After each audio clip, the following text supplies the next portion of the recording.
Al pas del temps, la relació entre imatge i text i la invisibilitat són el fil conductor de la mostra Seqüència infinita, una exposició que recull les obres més destacades de l'artista català Ignasi Abellí.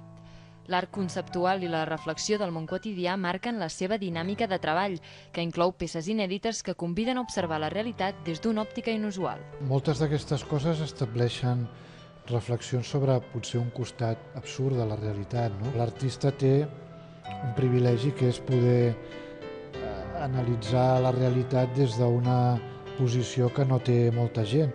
Dels petits gestos del dia a dia no només n'extreu els temes de les seves obres, sinó també els materials amb què les compon.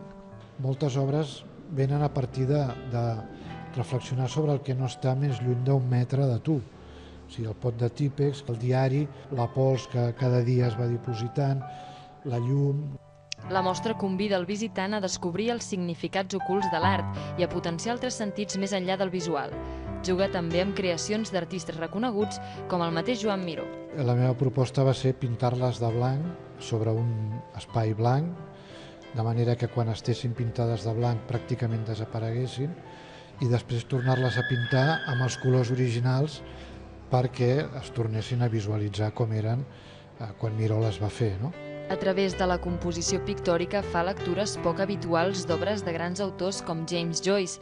En aquest cas busca el color en la prosa del gran clàssic Ulisses. Les 35 creacions que s'exposen a Seqüència infinita l'han convertit en el primer artista català guardonat amb el Premi Joan Miró.